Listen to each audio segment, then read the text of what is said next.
All right, welcome back to Ball and Beyond Talks. This is our, I think it's fourth episode now.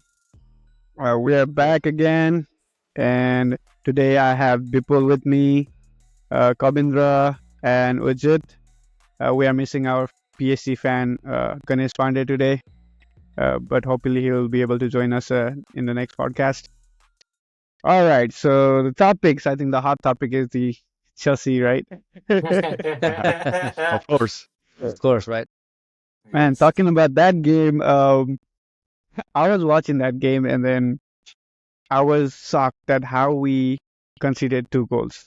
And I was like, okay, at the halftime, I was like, okay, even though we concede two goals, now if we are able to score three more or two more, then I'm good with it because we are scoring goals, we're scoring goals, and we were not able to score goals last season. And at least we are scoring goals. That's good. And at the end, Noni Madueke, what a player. And Palmer and Noni Madueke combining to do that. It was really good. And moving on to Real Madrid. Are they back to the game again? Yeah, you could say that actually. I mean, we saw the game and we got the result that we wanted, right? But I know it didn't go the way that we wanted for Mbappe. But Enrique, the young kid, 18 years old, right? The teen guy, he got a debut goal for Real Madrid and in La Liga, right? So, and I saw the game from Brahim Diaz. That guy, man, he don't get that much of a play time because we have stars in our front trio, including Bellingham and a lot of stars in the Madrid right now, right? So it's really hard for Carlo Ancelotti. I'm pretty sure it's really a hard job for him right now because look at this guy, Brahim Diaz. He comes from out of Yep, nowhere, yep. scores for the team, right? And then that assist from Eder Militao was not expected at the same time, right? And I also saw that our defense line has been improving. Like I know for the front trio and also the attacking, it didn't. The There was some things that did not click for the Mbappe, right? He couldn't capitalize few chances, actually three chances, and he could not, score the goals or start the scoring chances for La Liga for him. But I think he'll get used to it. It just needs few more games, at least one or two games. If you look at the history, right? Even the greatest ever CR7 had few hiccups, few seasons, right, in La Liga. I mean, it's La Liga, it's Yep, yep. defending teams there are. If you look at that game against Valladolid, you saw the defending side in the first half, man, they were like into it. And but I'm pretty sure, just like CR7, he was back on scoring game, right, after a few matches. Things like this happen in the world football, right? And when you have a great pressure like in a new club, like when you're recently transferred. So I'm looking forward to it. I'm positive that he'll get more chances and he'll capitalize in coming future games. Yeah, I think he was scoreless on that game, but um, Endrick at the last minute, he was able to score that brilliant goal coming back all the way down from the, defense line of the ground, and Brahim Diaz covering that long area of the pitch to system, right? Right. Yeah. Yeah, Brahim is. I think I like this player, Brahim Diaz, as well. But because there is Bellingham, he is the second option. Right. Even Rodrigo is there, right? So it's the Yeah, front trio they already have. I think Carlo is doing really good job. He already did a lot of good jobs, right? Past few seasons, and he, like Ujit said in one of our talks, where Carlo is the guy who can manage these Galacticos. So I have a good trust, yeah, good faith yeah, on him. yeah, So yeah. Yep. And then going back to Barcelona, uh, Lewandowski and Hansi Flick. Yes, we were able to secure two wins in this week. Uh, so once with Athletic Club and the other was Real Vallecano. So I think today's game, our new star, Danny Olmo, he was able to score the goal. Once he was subbed in, he was really looking good, and the combination with Pedri. It's really good. We saw in the Euro Cup as well. So once Dani Olmo is going in the attacking position, Pedri is looking on the back position, and their combination of passes that was really good today to see. And boy, Yamal, Yep. he no nobody can He catch him. always Like delivers. defenders, they know what he gonna do, but they cannot catch that guy. That guy is something special, and Lewandowski today in the first half, he wasn't really getting good. Barcelona, they were not able to, get the second ball. First ball, they were able to win, but second ball, they were always a real Valicano. They were getting the ball and they were putting the pressure on Barcelona. But in the second half, what I can say is that's a Hans Flick effect on Barcelona this season. They were able to win the second ball. They were able to press the team. They knew like we can score the goals, like what they did in the in the weekend as well. So they were able to get the comebacks, and today as well, Pedri and Dani Olmo, they both were the goal scorer. And yes, looking forward for good matches this week as well. And I Yep, think yep. it's against a Valladolid, and they also have secured a win, but definitely it's going to be a good match. And today, especially, was an away game, and we were able to secure a win in the away game with a comeback. That shows like how Barcelona is getting good this season. So yes, excited for more games for Barcelona. But I think you guys lost to one of the good players because of Oh the yeah, Yeah. money today. issue. Gundogan. Oh, He you already. mean Gundogan? Yeah, that's Yep, yep, yep. I was that's what talking about happens Gundogan. when you're like not stable financially. We had to but that's fine.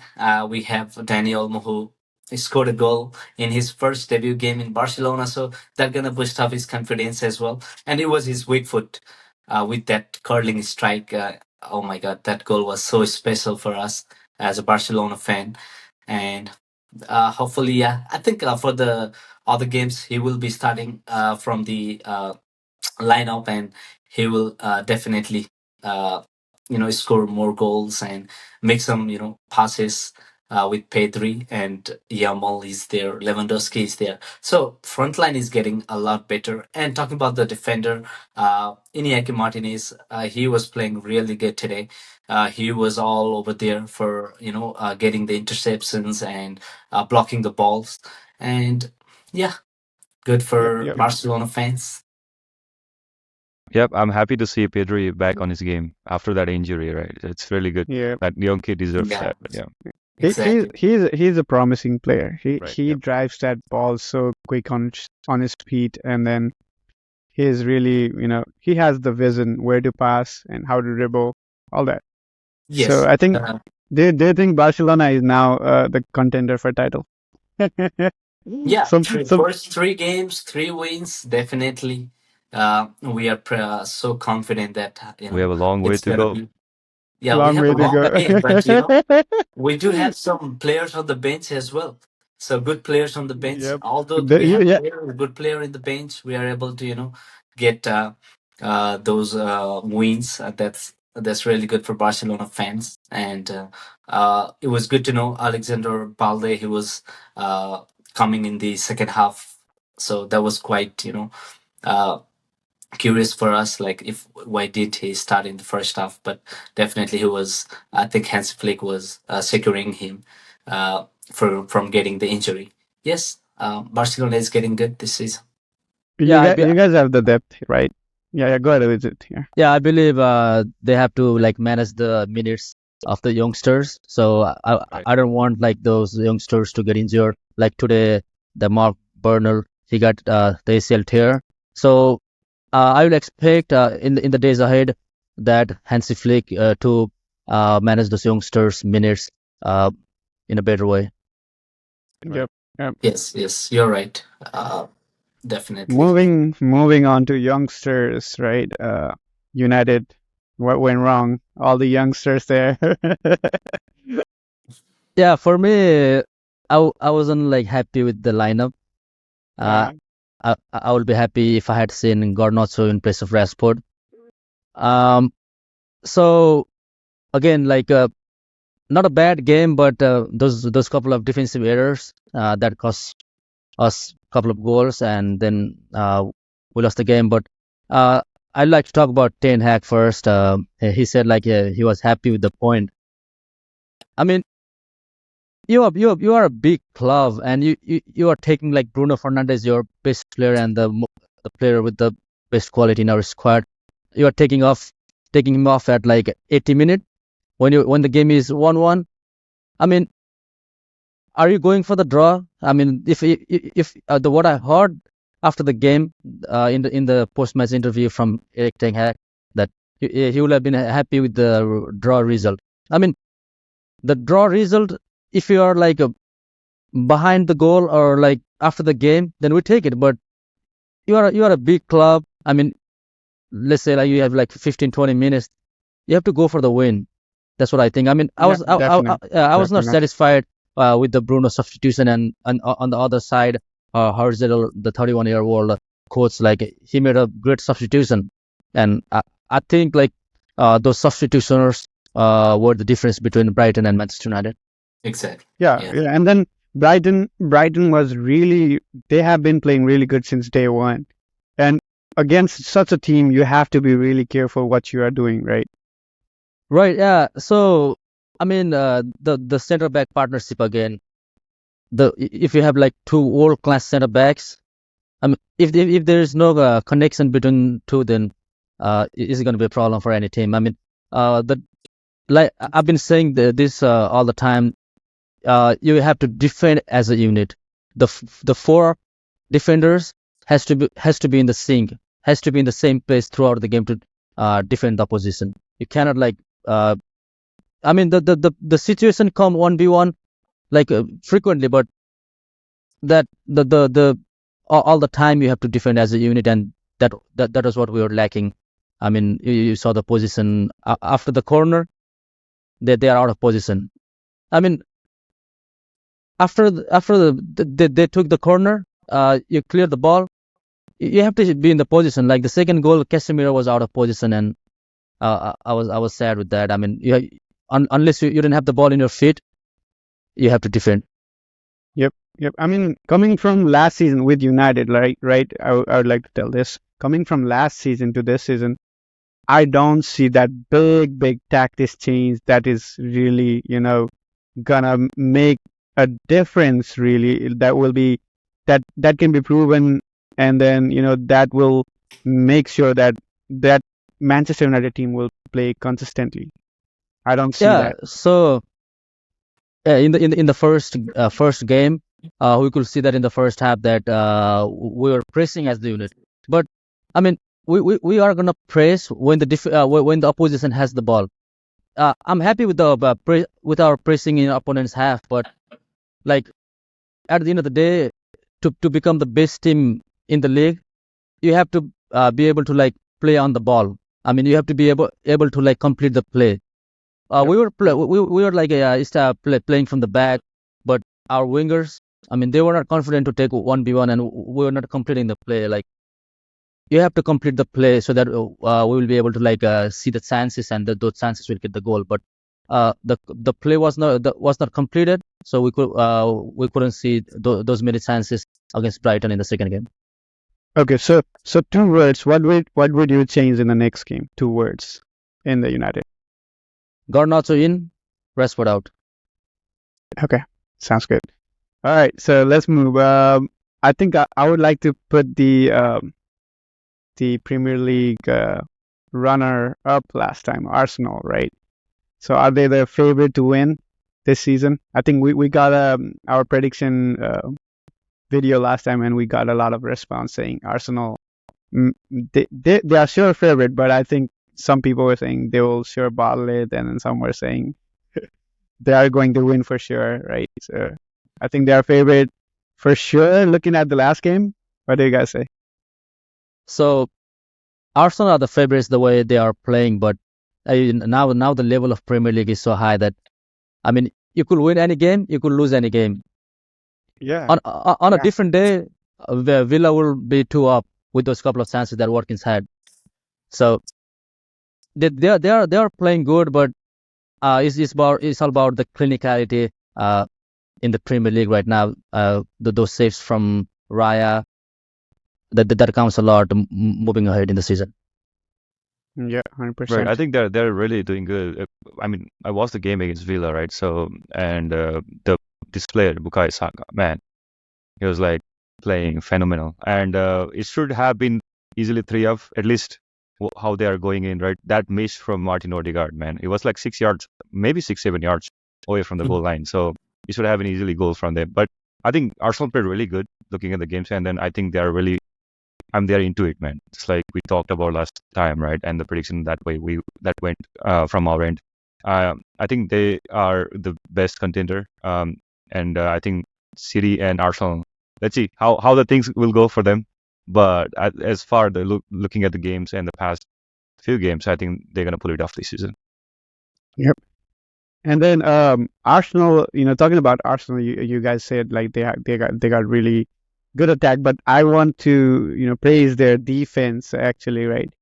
Looking at the guy Saliba coming back, running, chasing um, Aaron Ramsey back, and then Yep.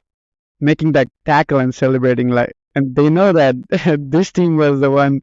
This team was Aston Villa was the reason they did not get their title last season, right? And they celebrated like they already won it. And I mean that hunger, right? That makes this team really contending for the title at least. That is what most of the other teams are lacking, I see.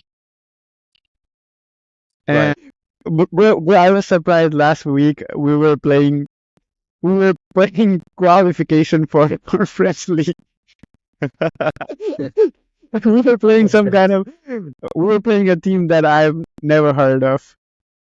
Oh my god, that was crazy. I mean, and looking at that game also, I was really frustrated. That team with no really, not a big team, right? And then we are playing qualification. We are not doing really good. We scored 2 goals, luckily, but we're not doing really good.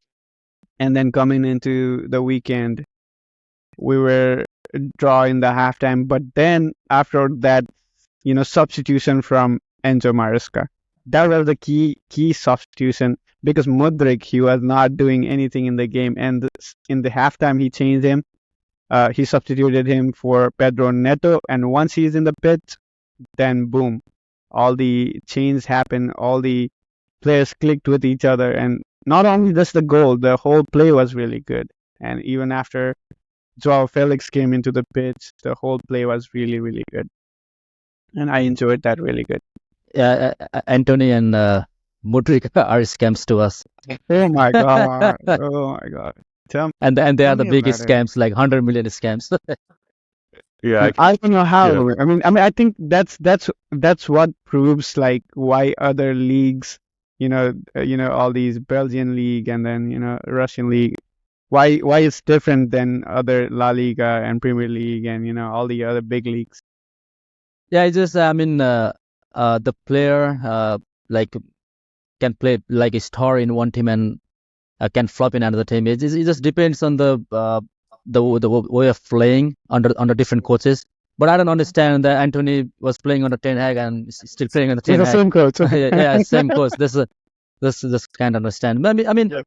sometimes like players, they're like family problems or outside of the football, whatever happening to them, like we don't understand. So maybe that is what I believe that is affecting like Anthony, but it don't make sense playing on the same course on the same system.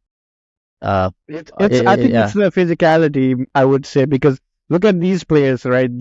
These two players, they have almost same kind of flares, right? They're quick, they're skillful, but they don't have that physicality. They don't have that big passing vision, those kind of thing, right?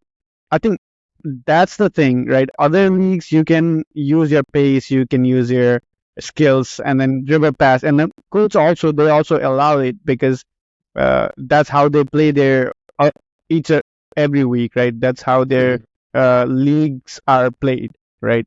not the modern football yet.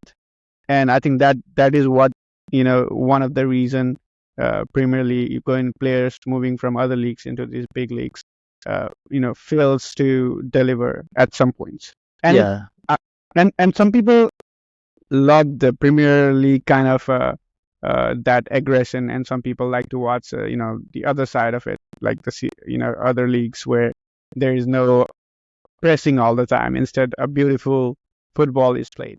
Right? yeah. In Premier League, the pace of game is different. Yeah. There are too many transitions that happen in the game, so that affects players. Because in La Liga, that is kind of like they play with the ball and they play with the position. But in Premier League, like the too many transitions, I'll keep it like that. Yep. Yep. True.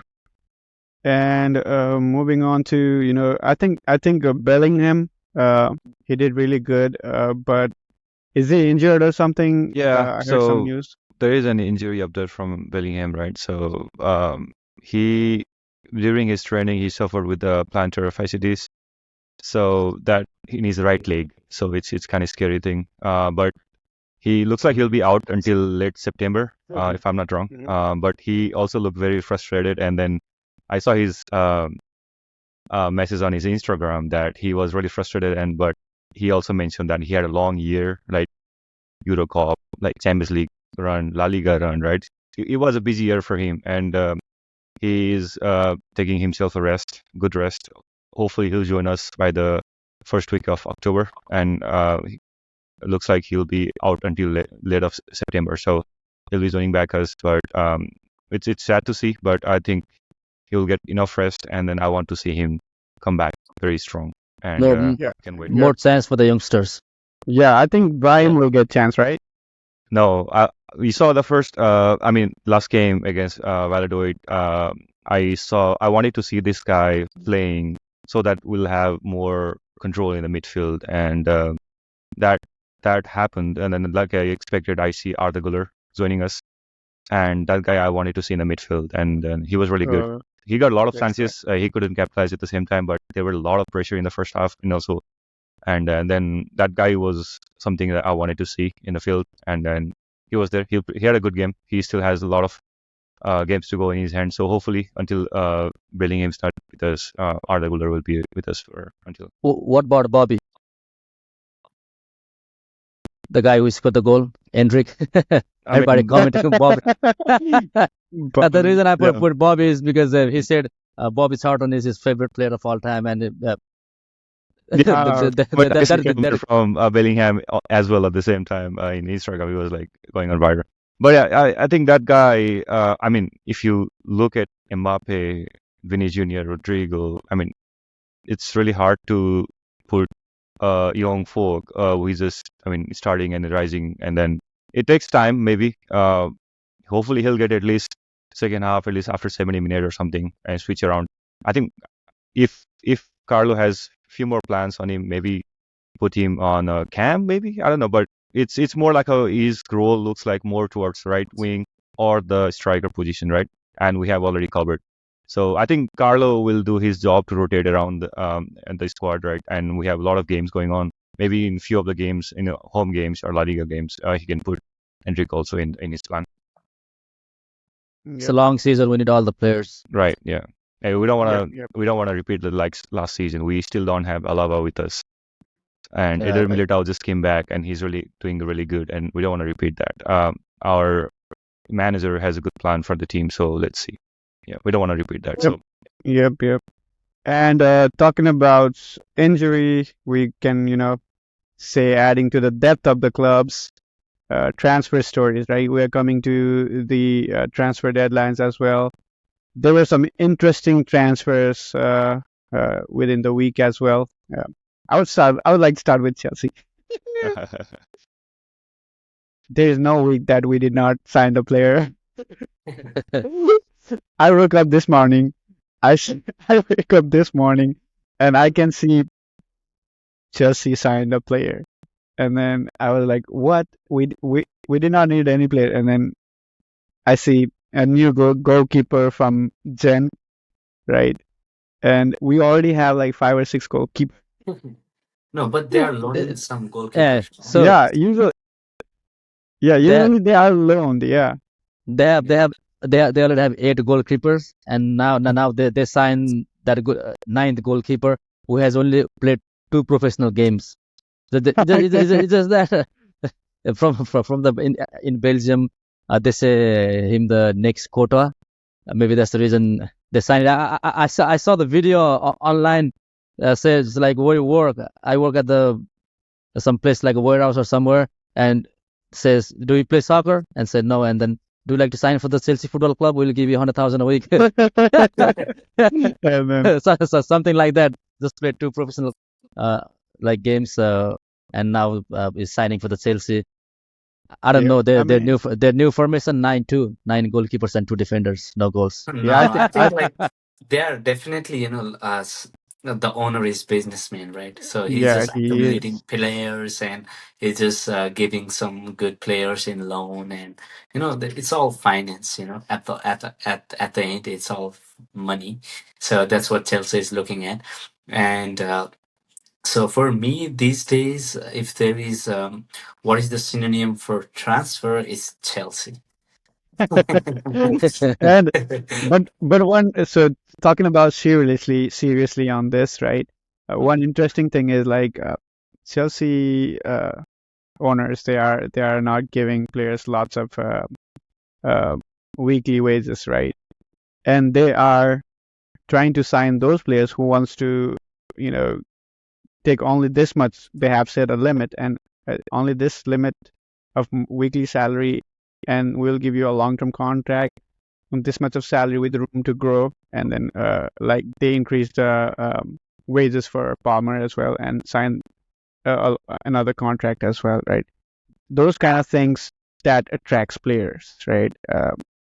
Even though they don't have you know lots of wages, but they are given good long-term contract. At least that security, like they will be there. They will not be out of contract. And there is also a situation where players like Chaloba were going to be out of contract. That is really not good. But there is some pros and cons in the management. I think they are still trying to figure it out, set a blueprint for how the transfer should be. But signing all these, it's I think it's a business for sure, right? And Yeah. because they're So loaning out a lot of mm, players as well. yeah, I've been knowing Chelsea Football Club like say since Roman's era, early Roman era, and I mean the way they used to do the business was like I mean even they put more money on the upfront. They used to like pay less on the weekly wages. That's what they are doing right now. Is I mean what I see is like they haven't put the big money right now. This transfer window. I mean they are doing the great business now. I mean the when they signed Caicedo and the Modric, they wanted to win the competition against Arsenal and Liverpool, and they Yeah. put big money. But other than that, other than those, they are like like Kavindra said, it's all about business. That they are doing a great business. They want to hold the talents with them, and then give the long term contracts, and then make the money after like 3-4 years by selling them. Yep, yep. And then and then they are loaning out lots of players to, like, for example, Kepa. Kepa is going to Bournemouth, guys. He might Yes, be yes, the yes. first choice goalkeeper for FPL. If some FPL managers are looking at it, right? And I think United got Ugarte finally in, and then Daniel already played for Barcelona, right? Those are Ugarte some is the hot interesting topic. ones, right? Ugarte is the hot Ugarte, topic. yeah. Yeah. But one question was it: Yes. will Ugarte be next Amrabat? No, he Why? now Why he not? is Why playing not? alongside Casemiro. I mean, not playing alongside Casemiro, but playing with the competition of Casemiro in his back. So it just I think it just makes both of them better. They know their quality in defending. Hopefully, like either of Ugarte or Casemiro and Kobe Meno and Bruno Fernandes, their try in the midfield works for us. Okay, interesting. Yep. So another interesting question I would like to put to Kavindra. So who is better, Yamal or Rodrigo? Uh, Okay, talking about the present context, I would definitely go with Yamal. He has secured the Euro Cup recently, and whenever I'm not talking about like I'm not talking like I'm a Barcelona fan and I like this boy, but I'm just talking from the outside. Yamal, he has really a good talent. Like I said earlier, he can beat the defender in a blink of an eye. Hey, they know the moves of him, but definitely they will not be able to catch them. So that works. That what makes Yamal a good, right winger at the. I would say he's a very very good right winger in the world right now, and Rodrigo. We have seen his game. He's also a good player. He has good finish. He has a good, positioning. He has good sense of positioning. He goes to the inside the box where there is always a delivery guy, Vinicius Junior, who passes the ball to Rodrigo as well. So yeah, Rodrigo and Yamal. If I have to choose, I would definitely go with Yamal in the present context. Yep, Yes. yep. It's awesome. Yeah. Yeah, I think so too. Yeah. Yamal is creative. I mean, Rodrigo is better in the sense of, versatility, but in the sense of, complete right winger, Yamal is best, right? Right. Yeah, and then another one interesting question I have is, what if, so I would like to ask this to Uzit, what if Haaland was playing for another Premier League team? How much goal he would put? Let's say for United. Yeah. So like if he was playing right now, he will like get less goals than he's been scoring for Manchester City because uh we are still searching for a system of playing. Like we haven't got a good system of playing. So it's just that our connection of the team or combination of the players are not is not there. So uh obviously like he will score less goals. Yep. Like, And I think can I, for Haaland, always I would say is like a confidence. His confidence is a key for scoring the goals. Definitely, we can see like the Manchester City, the whole squad, they're really good. That what makes him confident. Like, okay, if I lose a ball, if I don't score, there are other players who can score the goals as well, and that gives him, a lot of flexibilities and confidence to score the goals. Definitely, if he was in the other Premier League team, I wouldn't say he would be scoring this much goals. Like he has already scored like seven. I think he has already scored seven Premier League hat tricks, including the one with the Saturdays one. yeah, So in just 90 or 91 games, if we talk about the other players, I think it's Aguero who has scored like 13 or 14 hat tricks in just in like 285 game. So from there also we can compare him, how good a striker he is in Manchester City. yep. So okay. Uh, what's your prediction for Man City versus West Ham game for Haaland? How much goals he will score? Okay, West Ham, right? I think they have It's been an playing away good game. as well. Yeah, yeah. West Ham, they have also been playing good. Is that away or home game? It's an away game. How many goals? Just put a number in it. Okay, so I will go with. So you want You the can add City? assist or anything. You Goals, want to assist, go with anything. the City goal or just the Haaland goal? Haaland. Haaland. Haaland goal. Yeah, Haaland goal. Uh, I will go with two goals two and two goals. assists from De Bruyne. Okay. Okay.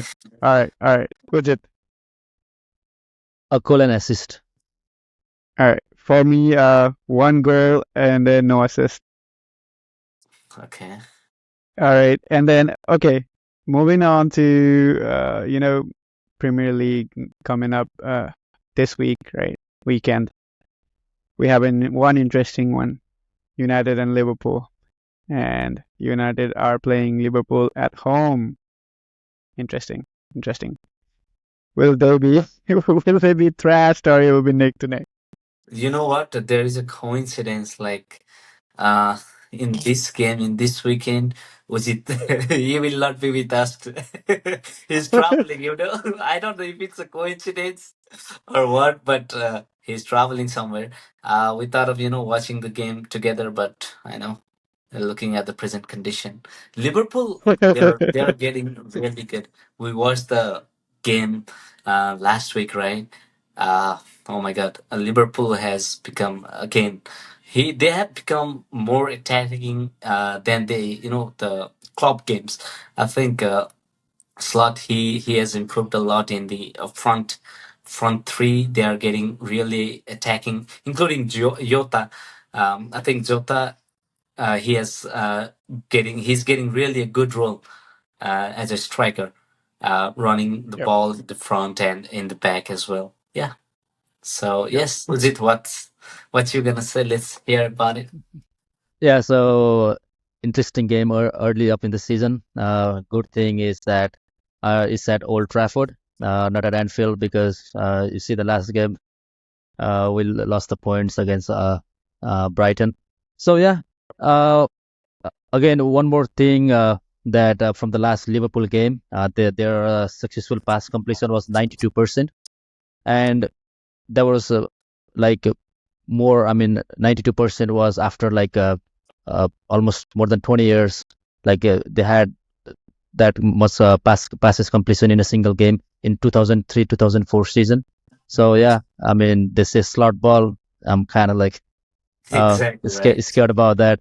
But yeah, so the thing that we need to focus on in our game against Liverpool is, like I said before as well, Diego Jota drops like a false plays as false nine, and those two wingers that they get the freedom to go forward. So I will expect Ten Hag to uh, tell our fullbacks to not go that high, so so that they could take care of Luis Diaz and Salah respectively. Yeah, so I would like to see a good game. Hopefully, we complete lots of play that we start from the back, and see more chances. Again, Liverpool. If there's the one club that our like biggest rival, then it's gonna be Liverpool. Yep. And I will like to pick my team choice for the next game. I'd like to start. Okay. I like to see Delict in place of Harry Maguire, and then Garnacho in place of Rashford. I'll give a chance to Ahmad since I mean, he scored a goal in last game, even though he was not that impressive. But playing I mean, and showing the availability to play the game when his father's wife was uh, uh, like missing. I mean, unfortunately, like dead. So in that situation as well, he gave his availability and he started the game and he scored the goal. And I would like to see him start against Liverpool as well. Awesome. Awesome. And then I think it'll be a tough game. It's at Old Trafford, and then even though Liverpool is really good, we will see in this game who is on how much water. Right, right. Yeah, Right. it's Right. gonna Yeah. this game is gonna tell us the actual levels